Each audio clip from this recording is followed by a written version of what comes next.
The communities have to find their balance beyond a point. It cannot be that everything is run out of Delhi and run out of Delhi. But जहाँ जहाँ लोग बड़े कट्टर विचार के हैं, बहुत एक्सट्रीमिस्ट है, और कभी कभी एक्सट्रीमिज्म जो है वायलेंस और इवन एडवोकेसी ऑफ टेररिज्म तक पहुँच जाती है.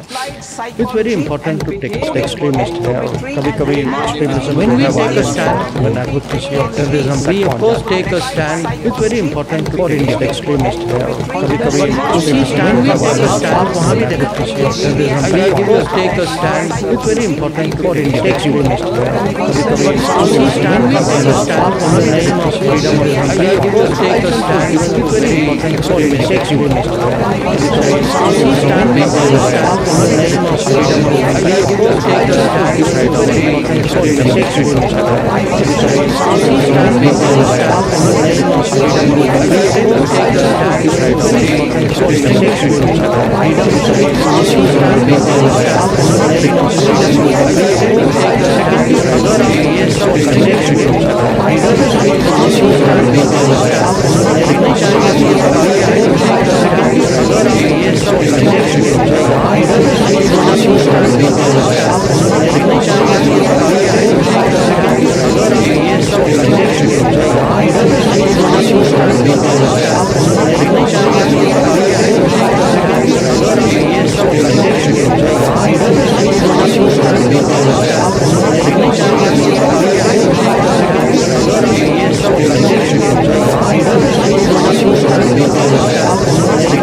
as we forge our way together towards becoming one of the largest economies of the world.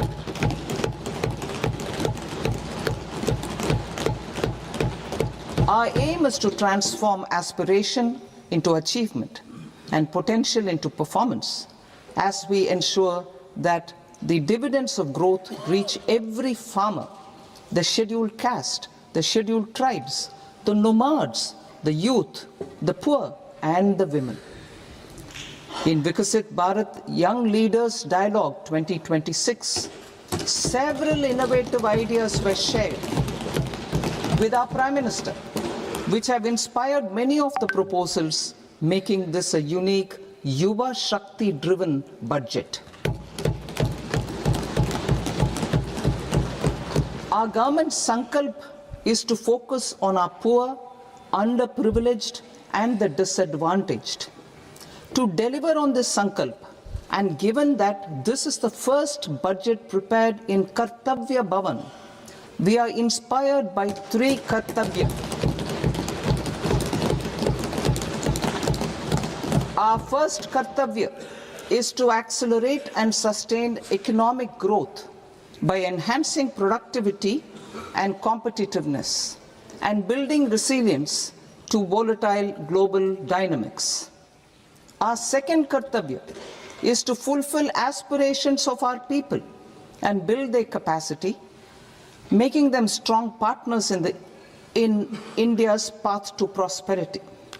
Our third kartavya, aligned with our vision of Sabka Saath, Sabka Vikas, is to ensure that every family, community, region, and sector has access to resources, amenities, and opportunities for meaningful participation.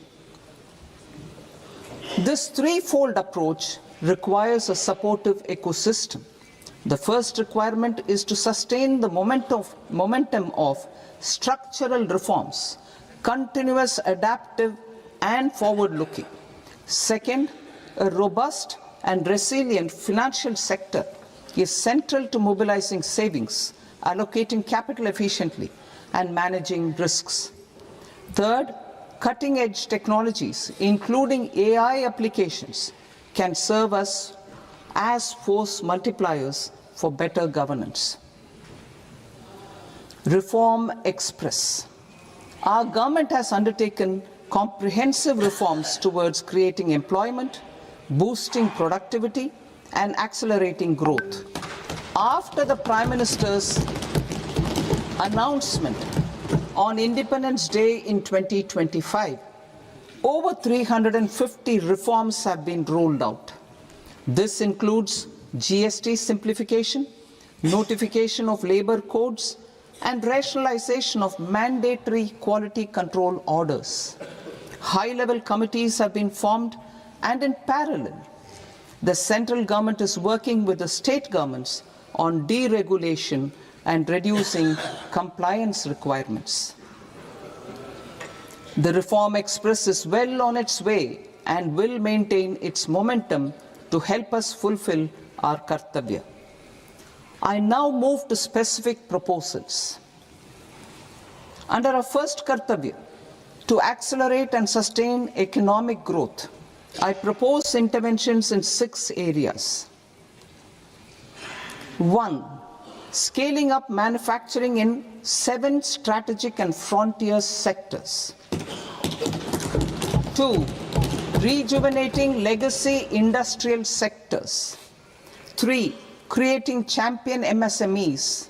4. Delivering a powerful push for infrastructure.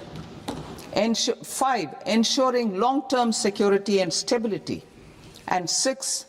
Developing city economic regions.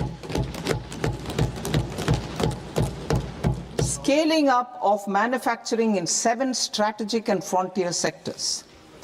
Biopharma Shakti, meaning biopharma strategy for health advancement through knowledge, technology, and innovation. India's disease burden is observed to be shifting towards non-communicable diseases like diabetes, cancer, and autoimmune disorders. Biologic medicines are key to longevity and quality of life at affordable costs. To develop India as a global biopharma manufacturing hub,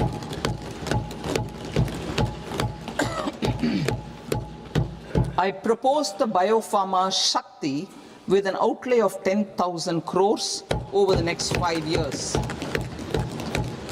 This will build the ecosystem for domestic production of biologics and biosimilars.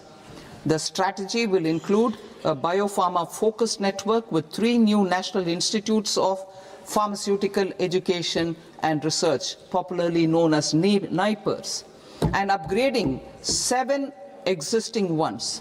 It will also create a network of 1,000 accredited India clinical trials sites. We propose to strengthen the Central Drug Standard Control Organization to meet global standards and approve timeframes through approval timeframes through a dedicated scientific review cadre and specialists. India's semiconductor mission 1.0 expanded India's semiconductor sector capabilities. Building on this, we will launch ISM 2.0 to produce equipment and materials, design full-stack Indian IP, and fortify supply chains. We will also focus on industry-led research and training centers to develop technology and skilled workforce. The Electronics Components Manufacturing Scheme, launched in April 2025 with an outlay of 22,919 crores, already has investment commitments at double the targets. We propose to increase the outlay to 40,000 crores to capitalize on this momentum.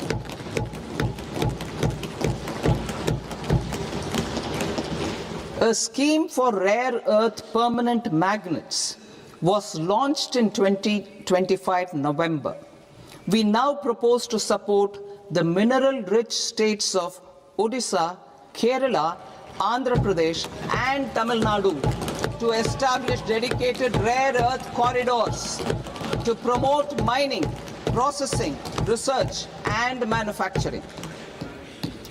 To enhance domestic chemical production and reduction import dependency and reduce import dependency, we will launch a scheme to support states in establishing 3 dedicated chemical parks through challenge route on a cluster-based plug-and-play model. Strong capital goods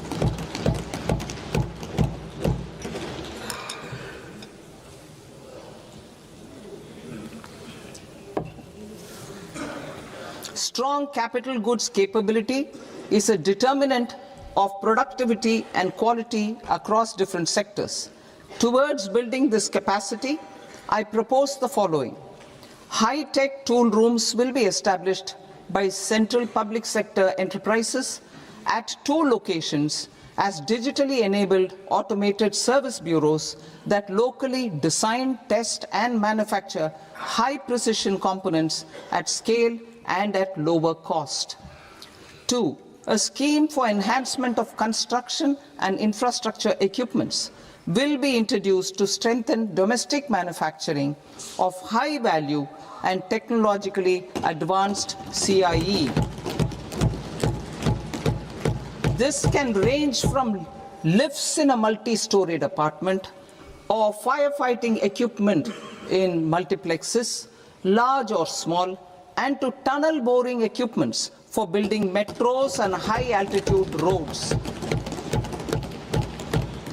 I also propose a scheme for container manufacturing to create a globally competitive container manufacturing ecosystem with a budgetary allocation of 10,000 crores over a 5-year period.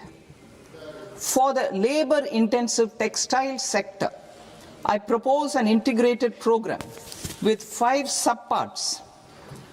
1. The National Fiber Scheme for self-reliance in natural fibers, such as silk, wool and jute, man-made fibers and new age fibers.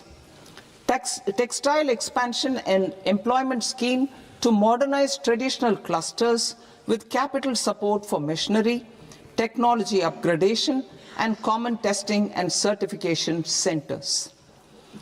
3. The National Handloom and Handicraft Program to integrate and strengthen existing schemes and ensure targeted support for weavers and artisans. Tex Eco Initiative to promote globally competitive and sustainable textiles and apparels. Samarth 2.0 to modernize the upgrade the textile skilling ecosystem through collaboration with industry and academic institutions. Further, I propose to set up mega textile parks in challenge mode. They can also focus on bringing value addition to technical textiles. I propose to launch the Mahatma Gandhi Gram Swaraj initiative to strengthen khadi, handloom and handicrafts. This will help in global market linkage and branding. It will streamline and support training, skilling, quality of process and production. This will benefit our weavers, village industries, one district, one product ODOP initiative and also our rural youth. India has the potential to emerge as a global hub for high-quality, affordable sports goods. I propose a dedicated initiative for sports goods that will promote manufacturing, research, and innovation in equipment design as well as material sciences. Rejuvenation of legacy industrial clusters. I propose to introduce a scheme to revive 200 legacy industrial clusters to improve their cost competitiveness and efficiency through infrastructure and technology upgradation. Creating champion SMEs and supporting micro enterprises. Recognizing MSMEs as a vital engine of growth, I propose a three-pronged approach to help them grow as champions. Equity support. I propose to introduce a dedicated 10,000 crores SME growth fund to create future champions, incentivizing enterprises based on select criteria. I also propose to top up the Self-Reliant India Fund set up in 2021 with 2,000 crores to continue support to micro enterprises and maintain their access to risk capital. Liquidity support. With TREDS, more than 7 lakh crore has been made available to MSMEs. To leverage its full potential, I propose 4 measures. 1. Mandate TREDS as the transaction settlement platform for all purchases from MSMEs by CPSEs, serving as a benchmark for other corporates. 2.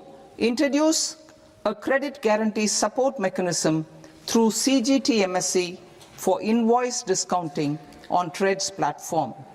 3. Link GEM with TREDS for sharing information with financiers about government purchases from MSMEs, encouraging cheaper and quicker financing. 4. Introduce TREDS receivables as asset-backed securities, helping develop a secondary market, enhancing liquidity and settlement of transactions. Professional support.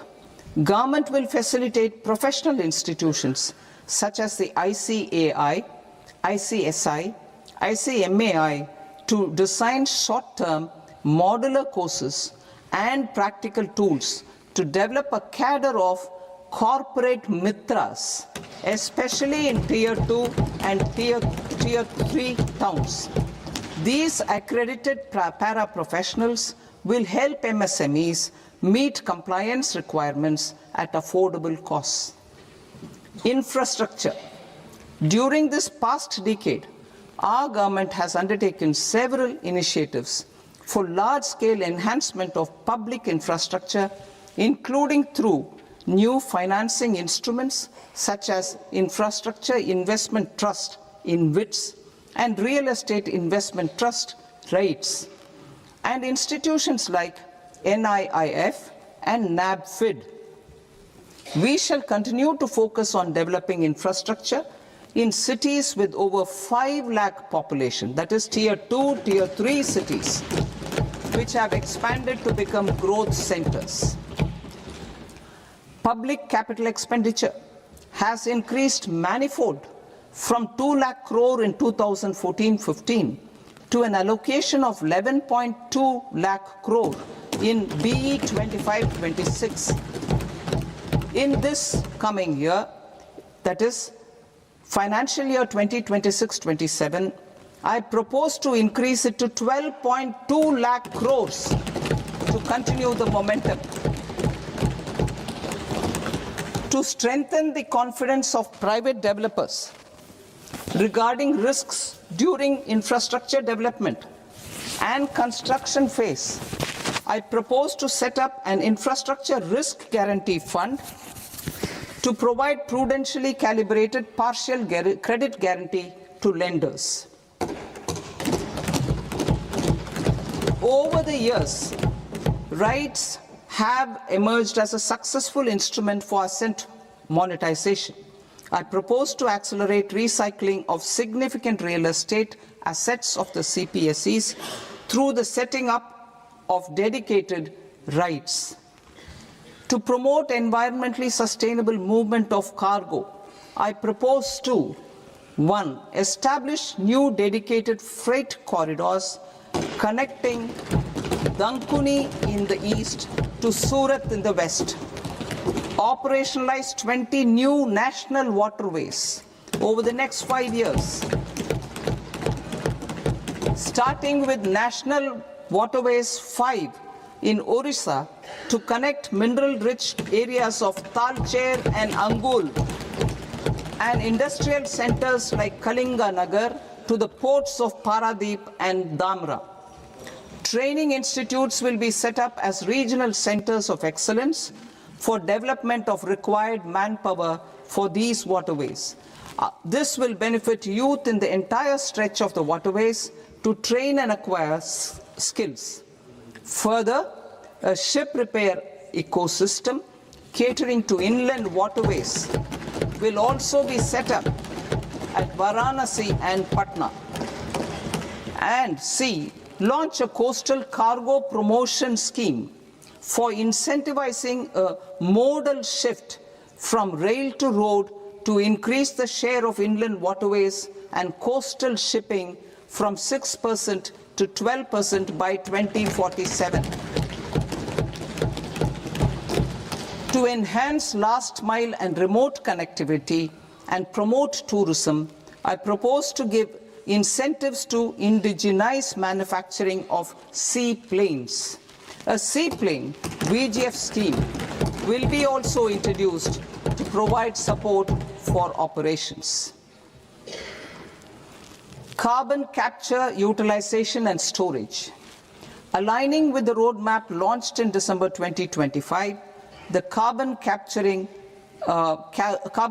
utilization and storage technologies at scale will achieve higher readiness and in end-use application across 5 industrial sectors, including power, steel, cement, refineries, and chemicals. An outlay of 20,000 crore is proposed over the next 5 years for this purpose. City economic regions.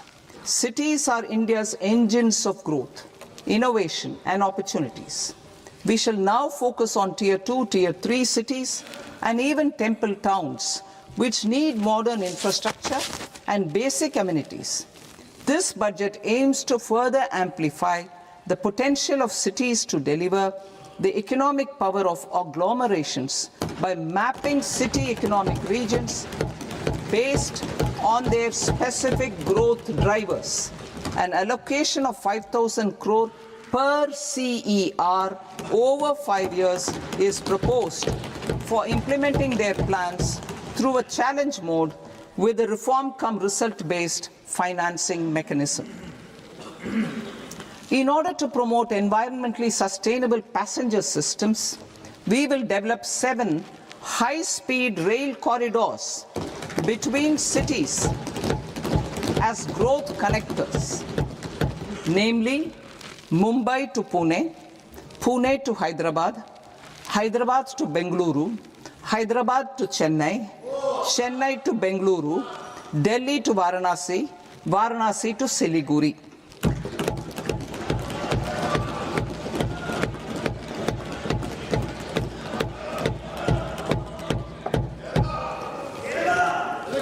Financial sector.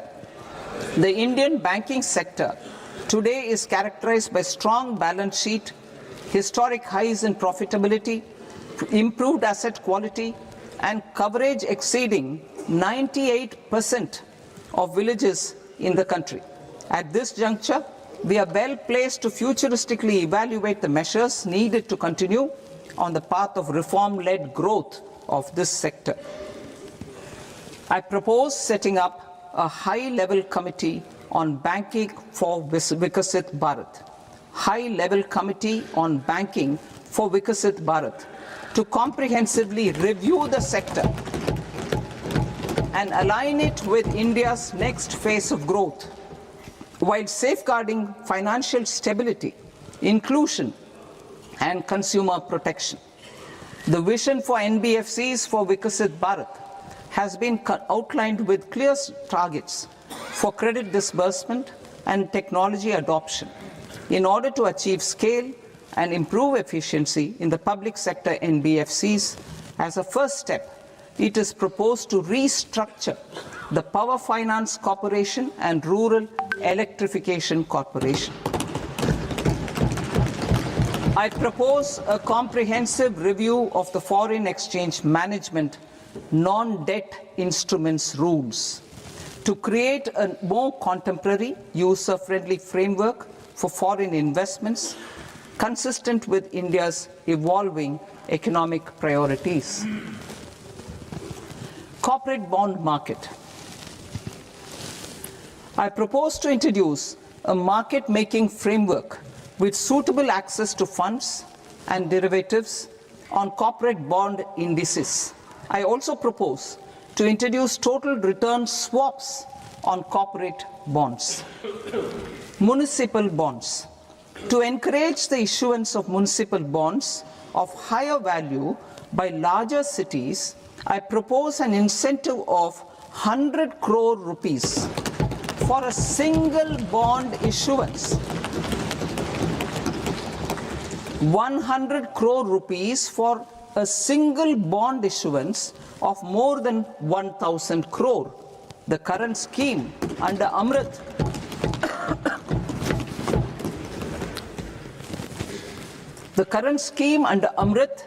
which incentivizes issuances up to 200 crores only, will also continue to support smaller and medium towns.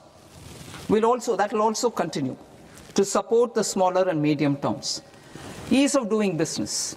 Individual persons resident outside India, PROI, will be permitted to invest in equity instruments of listed Indian companies through the Portfolio Investment Scheme. It is also proposed to increase the investment limit for an individual PROI under the scheme from 5% to 10%, with an overall investment limit for all individual PROIs to 24% from the current 10%. Emerging technologies including AI. 21st century is technology driven. Adoption of technology is for the benefit of all people. Farmers in the field, women in STEM, youth keen to upskill, and Divyangjan to access newer opportunities. The government has taken several steps to support new technologies through AI Mission, National Quantum Mission, Anusandhan National Research Fund, and Research and Development and Innovation Fund. Our second kartavya is to fulfill aspirations and build capacities. Close to 25 crore individuals have come out of multi-dimensional poverty through a decade of our government's sustained and reform-oriented efforts.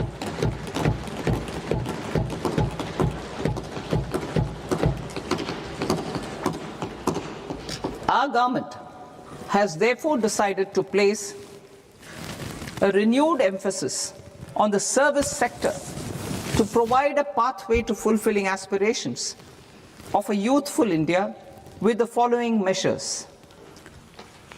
I propose to set up a high-powered education to employment and enterprises standing committee to recommend measures that focus on services sector as a core driver of Vikasit Bharat. This will make us a global leader in services with a 10% global share by 2047. The committee will prioritize areas to optimize the potential for growth employment, and exports. They will also assess the impact of emerging technologies, including AI, on jobs and skill requirements and propose measures thereof. To create a range of skilled career pathways, a new range of skilled career pathways for our youth, I propose interventions in the following sectors. Health. Existing institutions for allied health professionals will be upgraded and new AHP institutions established in private and government sectors. This will cover 10 selected disciplines, including optometry, radiology, anesthesia, OT technology, applied psychology and behavioral health, and add 1 lakh AHPs over the next 5 years. A strong care system covering geriatric and allied care services will be built. A variety of NSQF-aligned programs will be developed to train multi-skilled caregivers, combining core care and allied skills such as wellness, yoga, and operation of medical assistive devices. In the coming year, 1.5 lakh caregivers will be trained.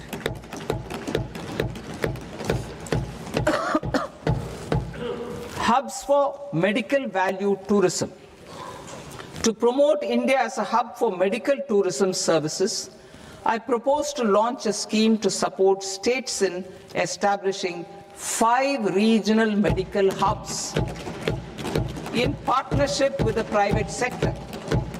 These hubs will serve as integrated healthcare complexes that combine medical, educational, and research facilities.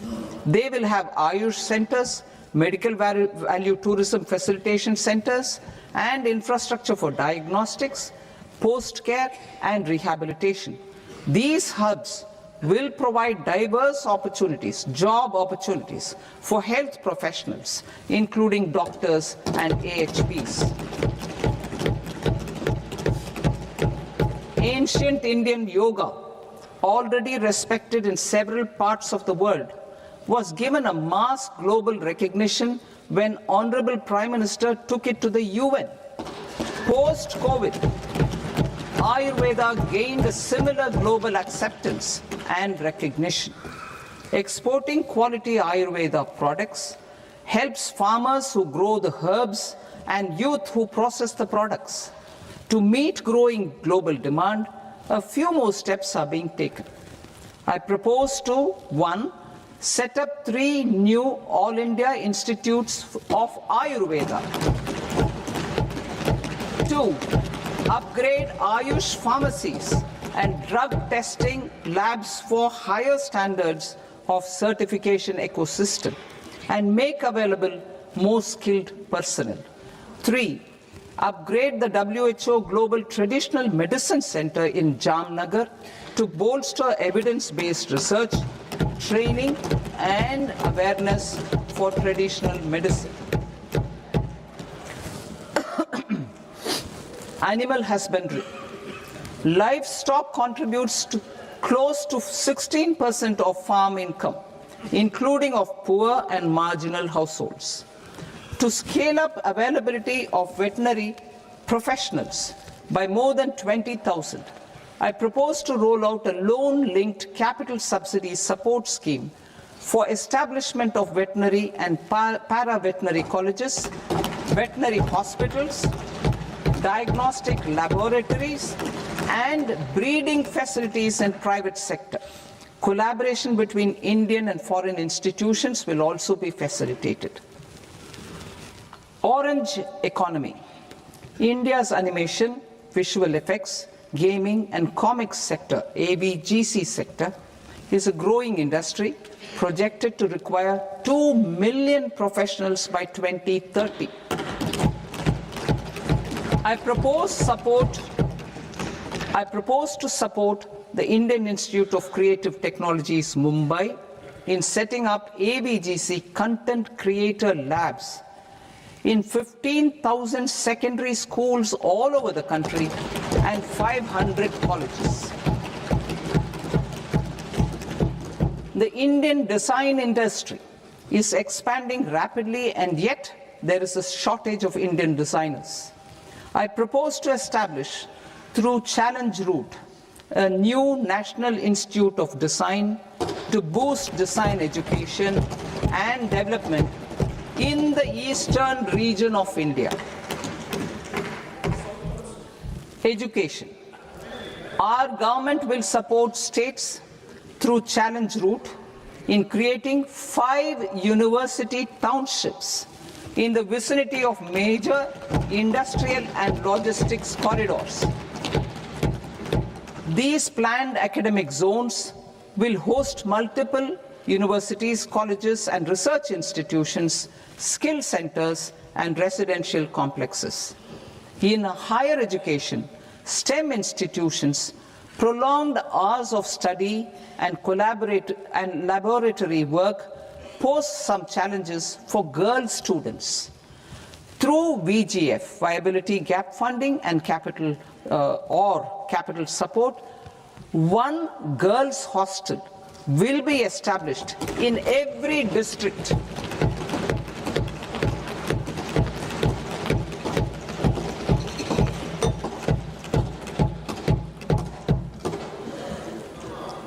To promote astrophysics and astronomy via immersive experiences. 4 telescope infrastructure facilities will be set up or upgraded. The National Large Solar Telescope, the National Large Optical Infrared Telescope, the Himalayan Chandra Telescope, and the Cosmos 2 Planetarium. Tourism.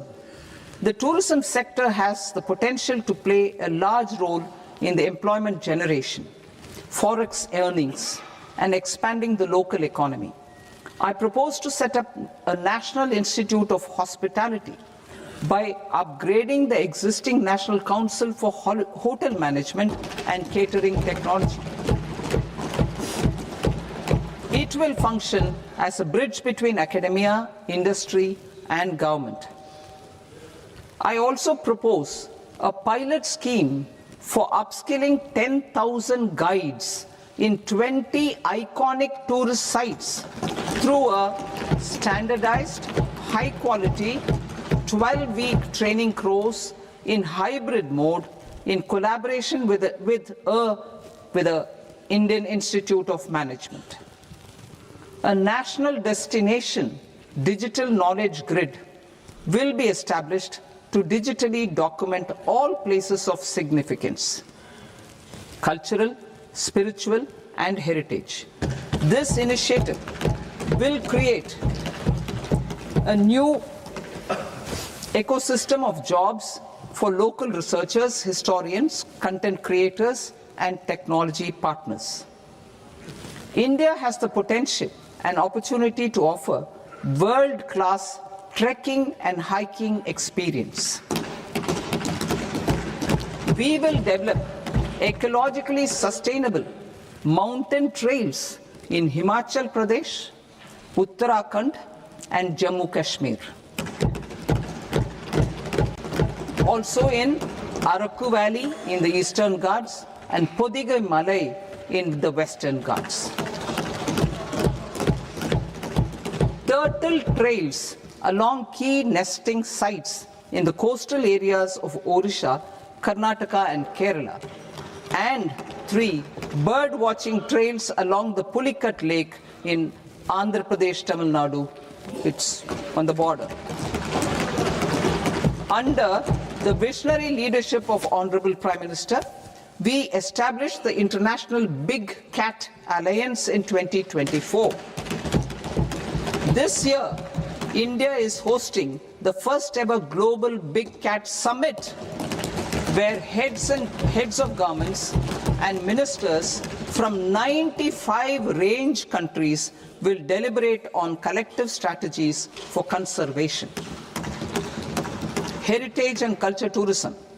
I propose to develop 15 archaeological sites including Lothal, Dolavira, Rakhigarhi, Adichanallur, Saranath, Hastinapur, and Leh Palace into vibrant experiential cultural destinations. Excavated landscapes will be open to the public through curated walkways. Immersive storytelling skills and technologies will be introduced to help conservation labs, interpretation centers, and guides. The sports sector provides multiple means of employment, skilling, and job opportunities.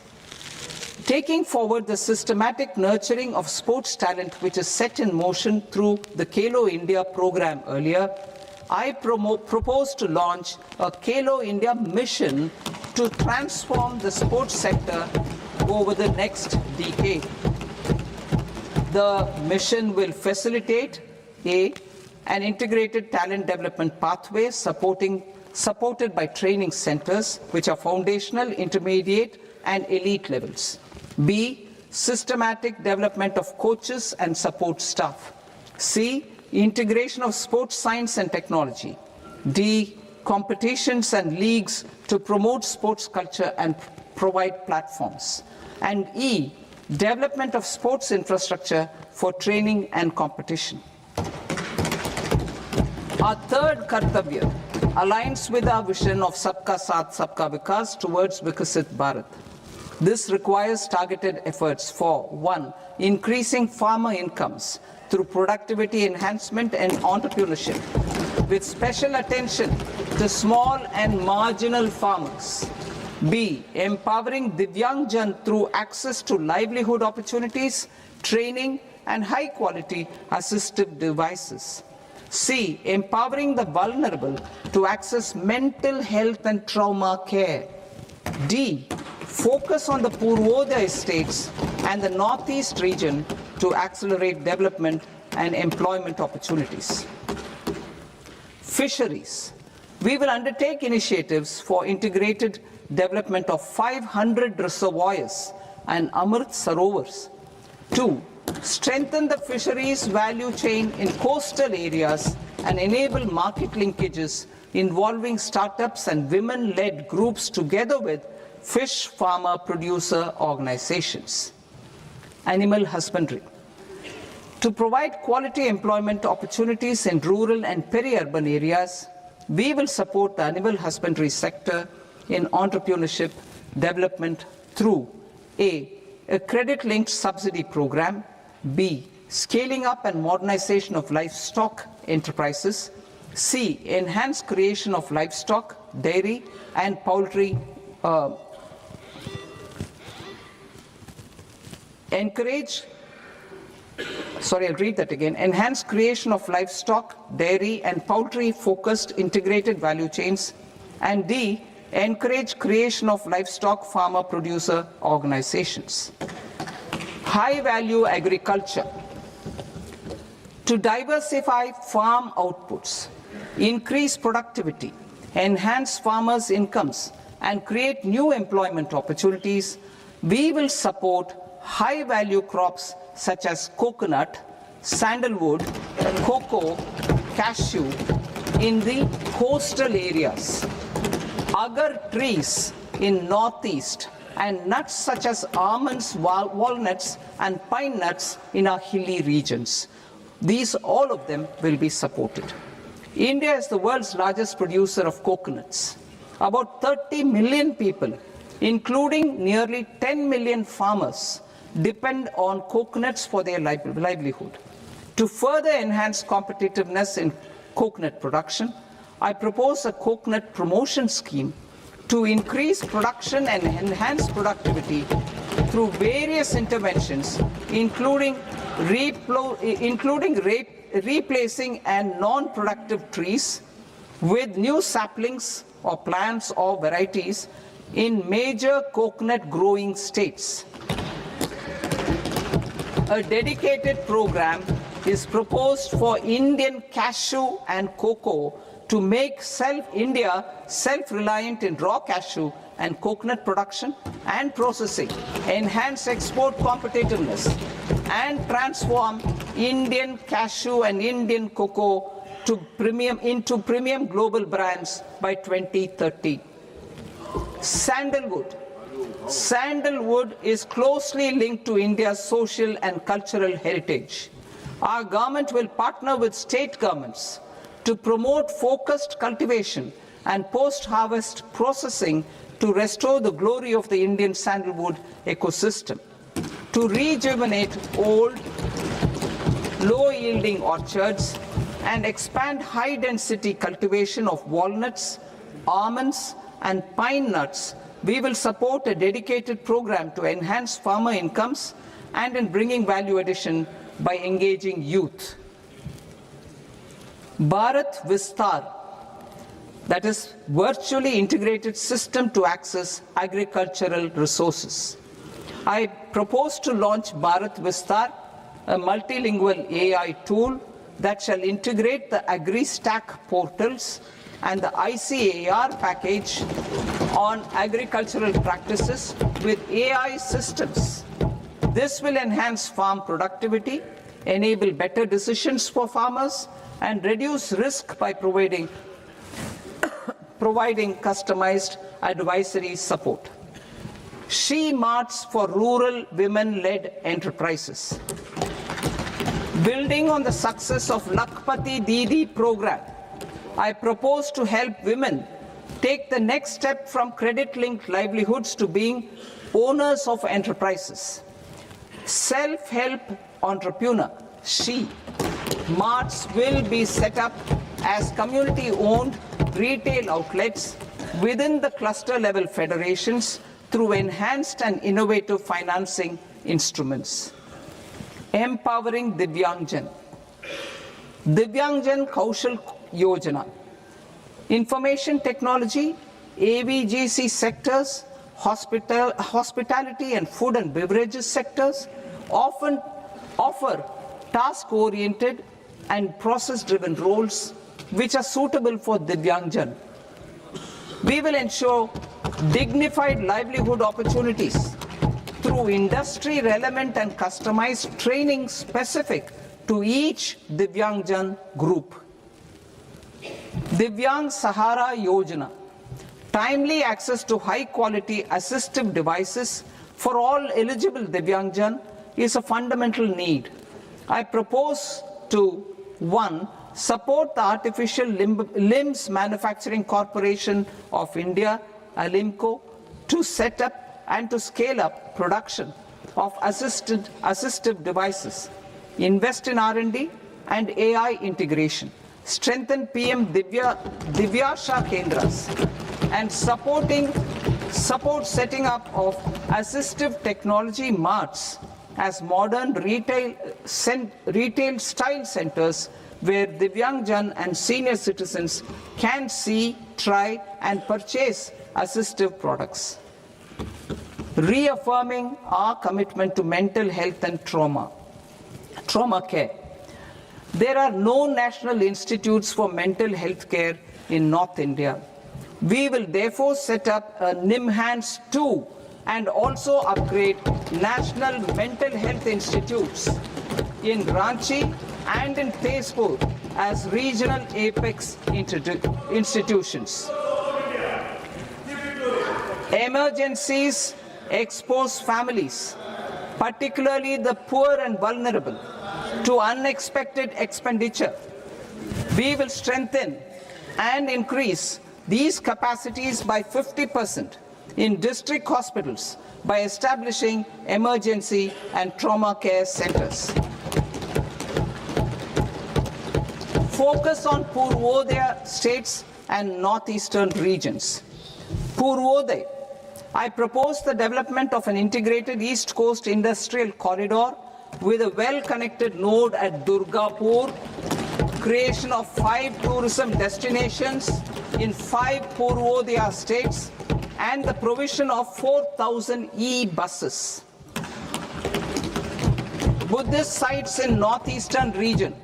The northeastern region is a civilizational confluence of Theravada and Mahayana or Vajrayana traditions.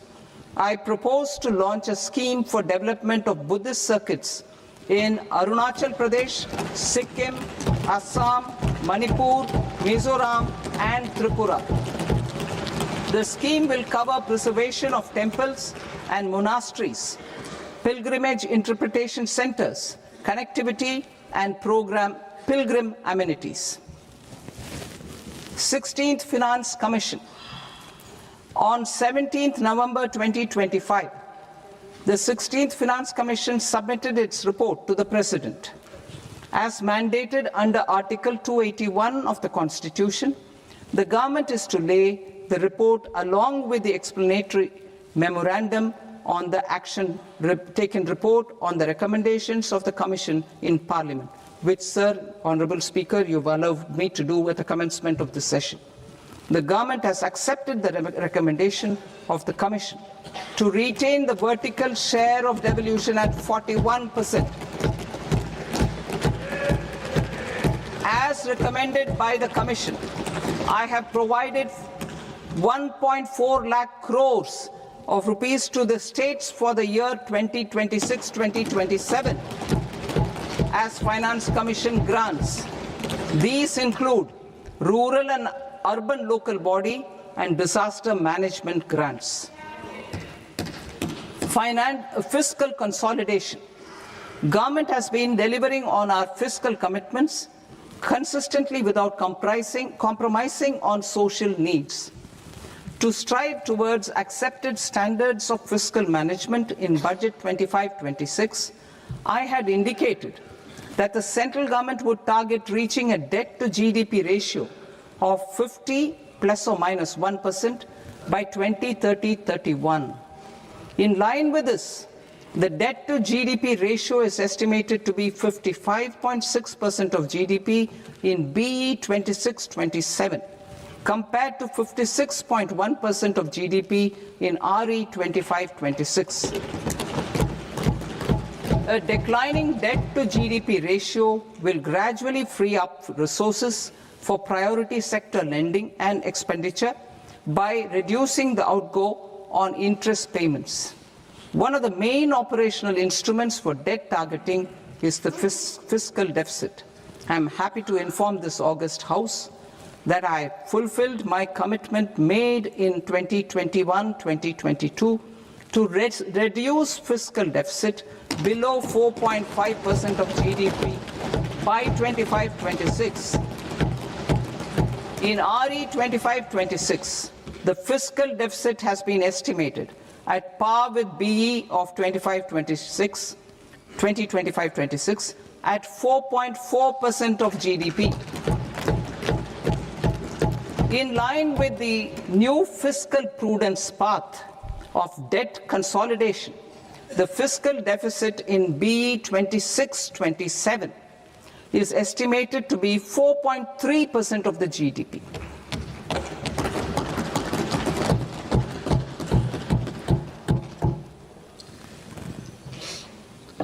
The revised estimates of the non-debt receipts are 34 lakh crore rupees, of which the centre's net tax receipts are 26.7 lakh crore.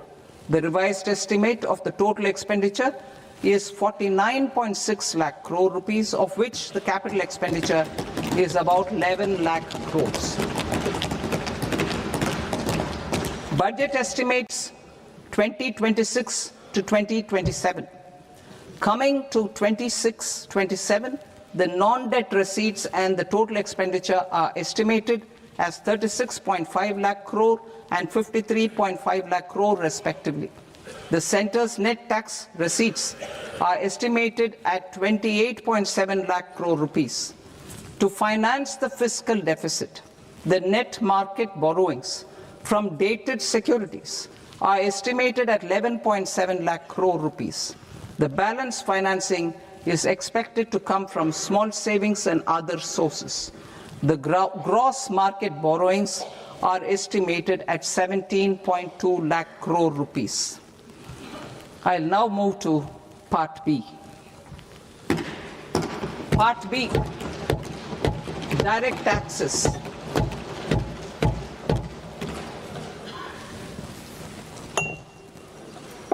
Honorable Speaker, sir, I now present my proposals on direct taxes. New Income Tax Act. In July 2024, I announced a comprehensive review of the Income Tax Act 1961. This was completed in a record time, and the Income Tax Act 2025 will come into effect from 1st April 2026. The simplified income tax rules and forms will be notified shortly, giving adequate time to taxpayers to acquaint themselves with its requirements. The forms have been redesigned such that ordinary citizens can comply without difficulty. Ease of living. I propose that any interest awarded by the Motor Accident Claims Tribunal to a natural person will be exempt from income tax, and any TDS on this account will be done away with. I propose to reduce TCS rate on the sale of overseas tour program package from the current 5% and 20% to 2% without any stipulation of amount. I propose to reduce TCS rate for pursuing education and for medical purposes under the Liberalized Remittance Scheme, popularly known as LRS, from 5% to 2%.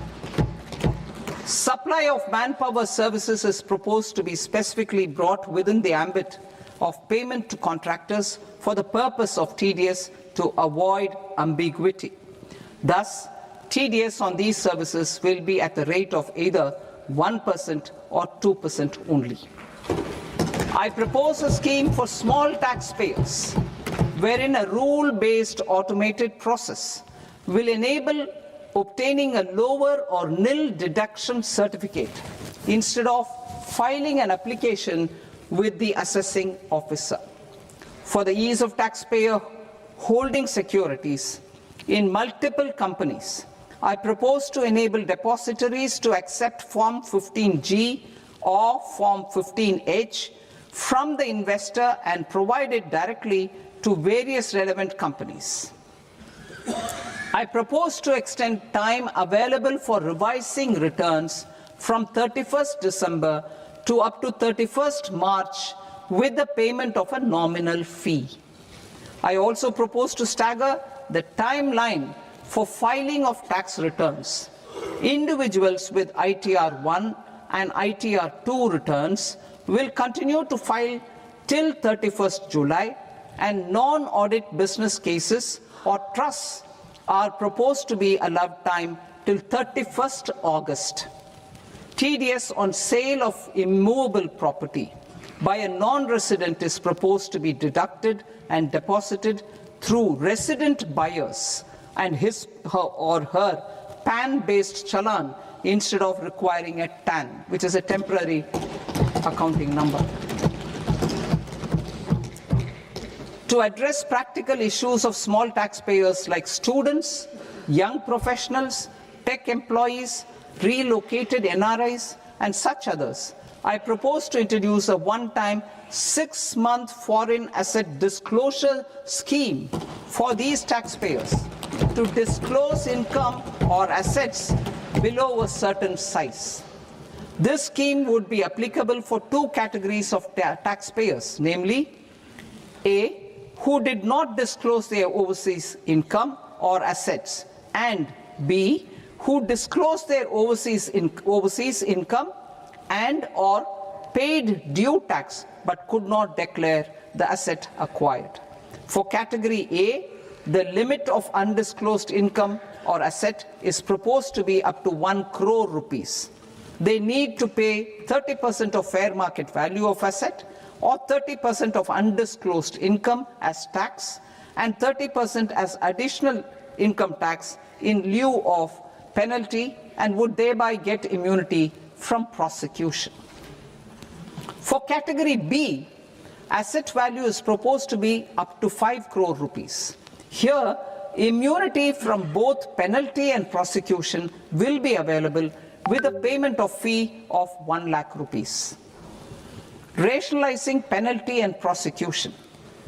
Multiplicity of proceedings are hindrance to the ease of doing business. I propose to integrate assessment and penalty proceedings by way of a common order for both. There will be no interest liability on the taxpayer on the penalty amount for the period of appeal before the first appellate authority, irrespective of the outcome of appeal process. Further, quantum of prepayment is being reduced from 20% to 10% and will continue to be calculated only on core tax demand. As an additional measure for reducing litigation, I propose to allow taxpayers to update their returns even after reassessment proceedings have been initiated, and an additional 10% tax rate over and above the rate applicable for the relevant year. The assessing officer will then use only this updated return in his proceedings. There is already a framework for immunity from penalty and prosecution in the cases of underreporting. I propose to apply this framework for immunity to misreporting too. However, in such a case, the taxpayer will need to pay 100% of the tax amount as an additional income tax over and above the tax and interest due. Penalties for certain technical defaults, such as failure to get accounts audited, non-furnishing of transfer pricing audit report, and default in furnishing statement for financial transactions are proposed to be converted into fee.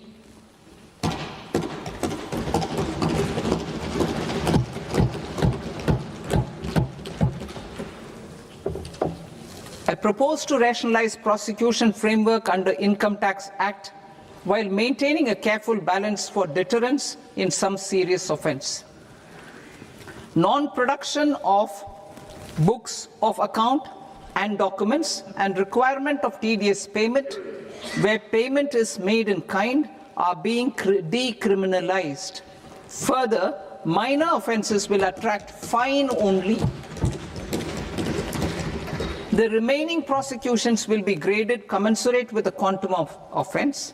They will entail only simple imprisonment with maximum imprisonment reduced to 2 years and power to courts to convert even those into fines. There is no penalty. There is no penalty presently for non-disclosure of non-immovable foreign assets with aggregate value less than 20 lakh rupees. I propose to also provide them with immunity from prosecution with retrospective effect from 1/10/2024.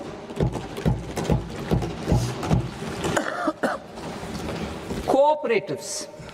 Deduction is already allowed to a primary cooperative society engaged in supplying milk, oilseeds, fruits or vegetables raised or grown by its members.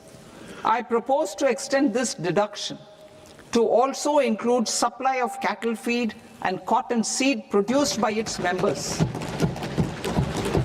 I propose to allow inter-cooperative society dividend income as deduction under the new tax regime to the extent it is further distributed to its members.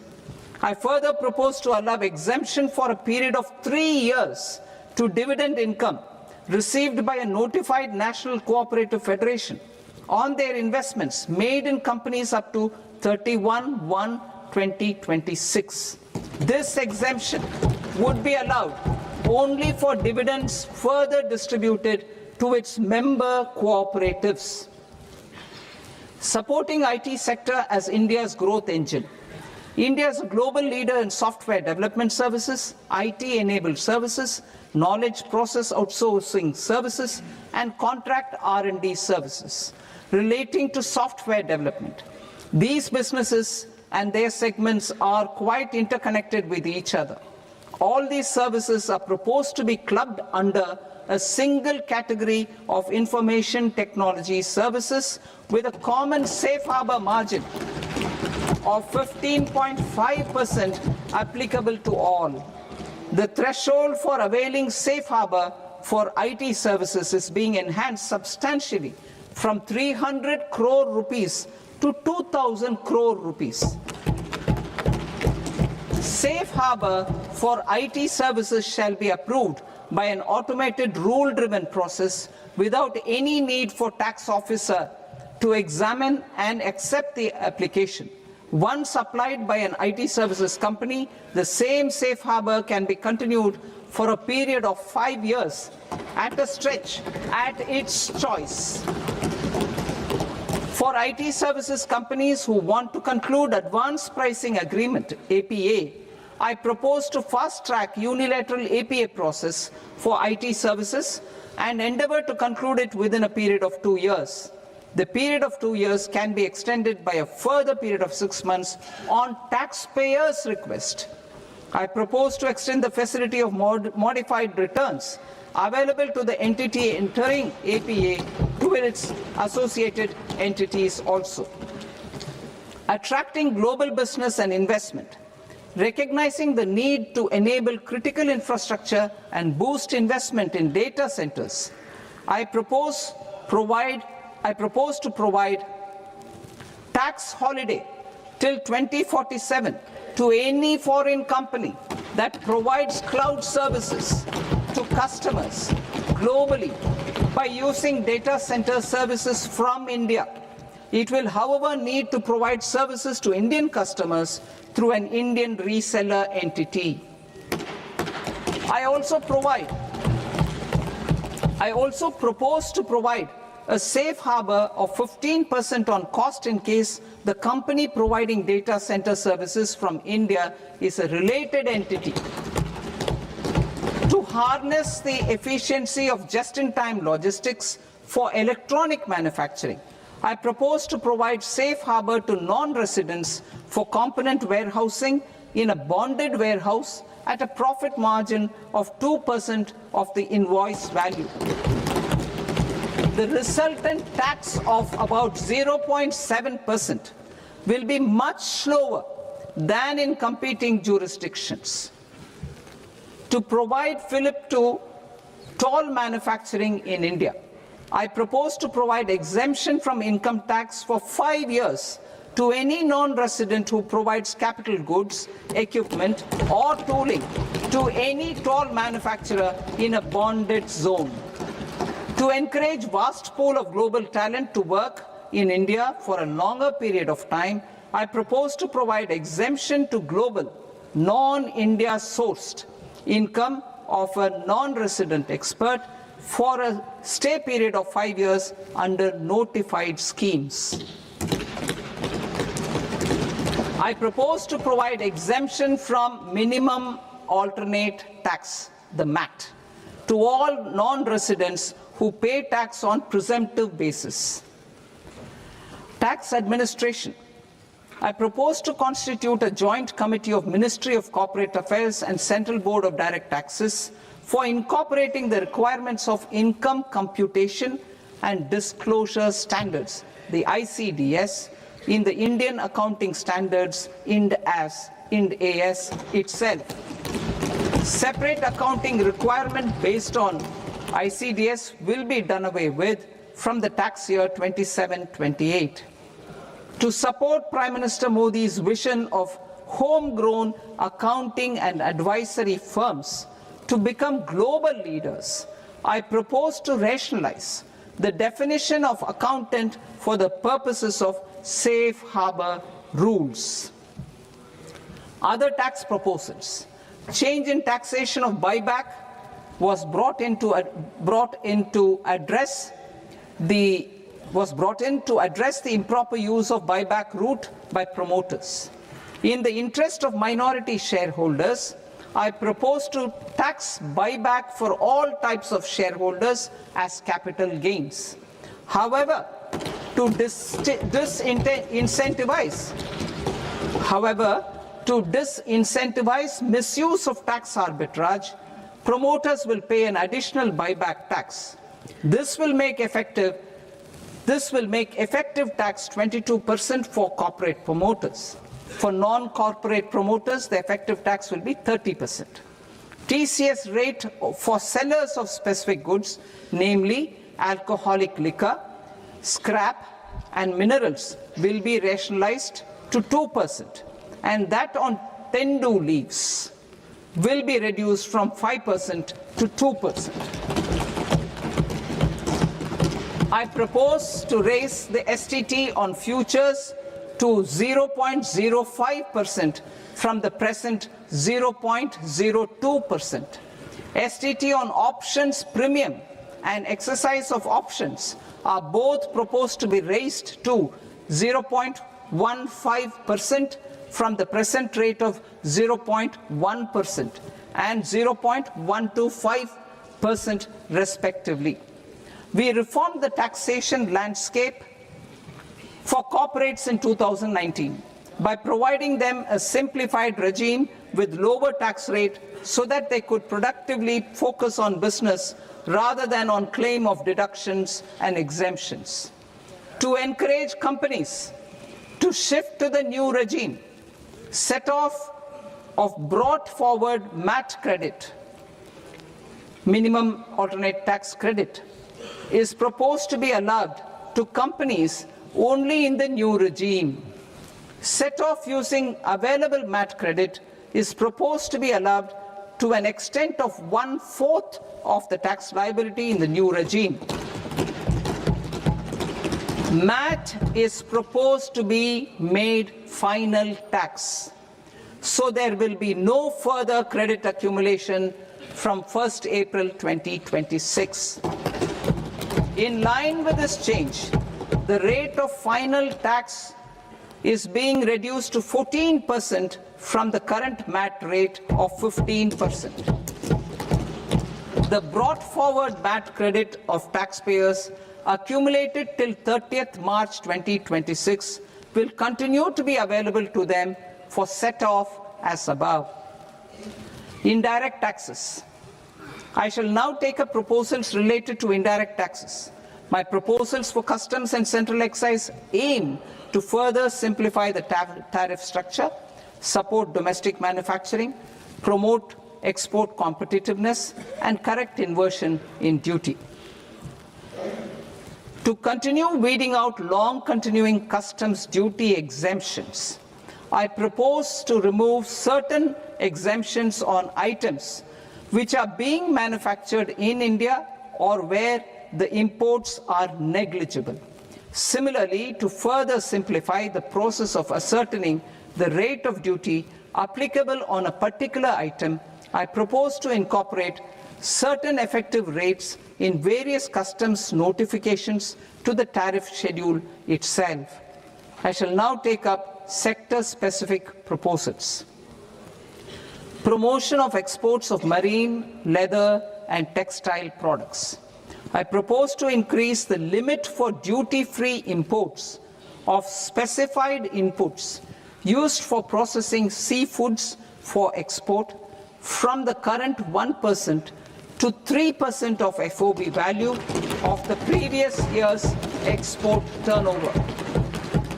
I also propose to allow duty-free imports of specified inputs, which is currently available for exports of leather or synthetic footwear, to exports of shoe uppers as well. I propose to extend the time period for export of final product from the existing 6 months to 1 year for exporters of leather or textile garments, leather or synthetic footwear, and other leather products. Energy transition and security. I propose to extend the basic customs duty exemption given to capital goods used for manufacturing lithium-ion cells for batteries to those used for manufacturing lithium-ion cells for battery energy storage systems also. I propose to exempt basic customs duty on import of sodium antimonate for use in manufacture of solar glass. Nuclear power. I propose to extend the existing basic customs duty exemption on imports of goods required for nuclear power projects till the year 2035 and expand it for all nuclear plants irrespective of their capacity.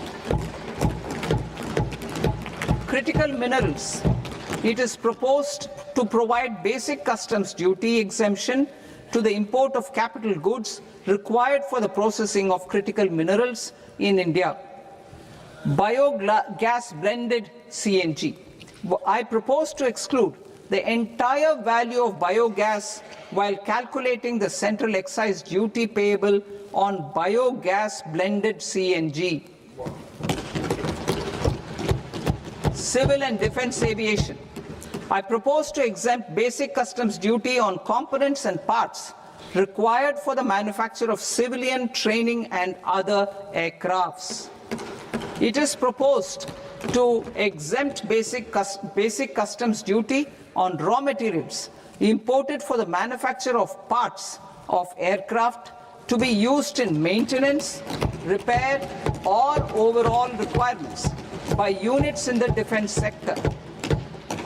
Electronics. To deepen value addition in the consumer electronics sector, I propose to exempt basic customs duty on specified parts used in the manufacture of microwave ovens. Special economic zone. To address the concerns arising about utilization of capacity by manufacturing units in the special economic zones due to global trade disruptions, I propose as a special one-time measure to facilitate sales by eligible manufacturing units in SEZs to the domestic tariff area at concessional rates of duty. The quantity of such sales will be limited to a prescribed proportion of their exports. Necessary regulatory changes will be undertaken to operationalize the measures while ensuring level playing field for the units working in the DTA. Ease of living. To rationalize the customs duty structure for goods imported for personal use, I propose to reduce the tariff rate on all dutiable goods imported for personal use from 20% to 10%. To provide relief to patients, particularly those suffering from cancer, I propose to exempt basic customs duty on 17 drugs or medicines. I propose also to add 7 more rare diseases for the purposes of exempting import duties on personal imports of drugs, medicines, and food for special medical purposes used in their treatment. Customs process. India's role and share in the global trade is poised for a major leap in line with our ambition and journey towards Viksit Bharat. In this regard, I propose many measures for custom processes to have minimal intervention for smoother and faster movement of goods and greater certainty to the trade.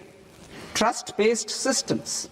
I propose to enhance duty deferral period for Tier 2 and Tier 3 authorized economic operators, known as AEOs, from 15 days to 30 days. I propose to provide eligible manufacturer importers the same duty deferral facility. This should encourage them to get themselves accredited as a full-fledged Tier 3 AEO in due course. To provide greater certainty and for better business planning, I propose to extend validity period of advance ruling binding on customs from the present 3 years to 5 years. In the spirit of the whole of government approach,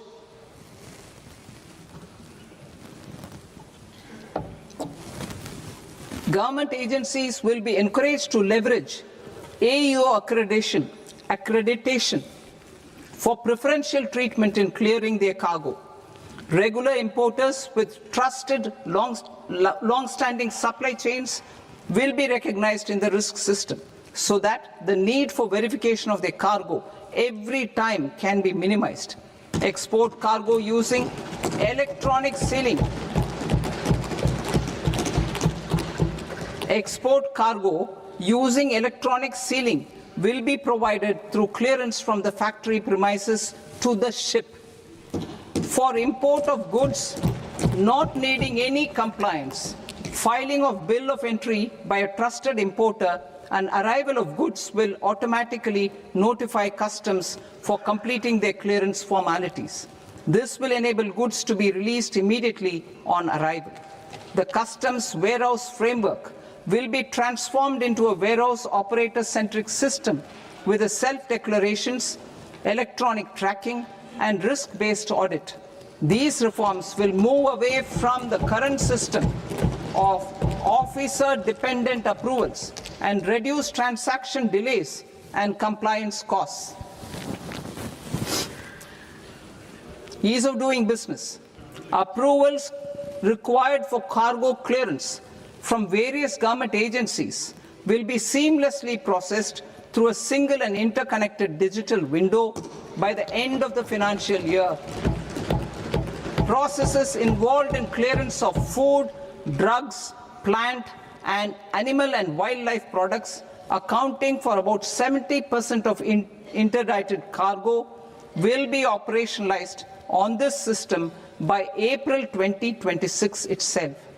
For goods not having any compliance requirement, clearance will be done by customs immediately after online registration is completed by the importer, subject to the payment of duty. Customs integrated system will be rolled out in 2 years as a single integrated and scalable platform for all customs processes. Utilization of non-intrusive scanning with advanced imaging and AI technology for risk assessment will be expanded in a phased manner with the objective to scan every container across all the major ports. New export opportunities to support Indian fishermen to fully harness the economic value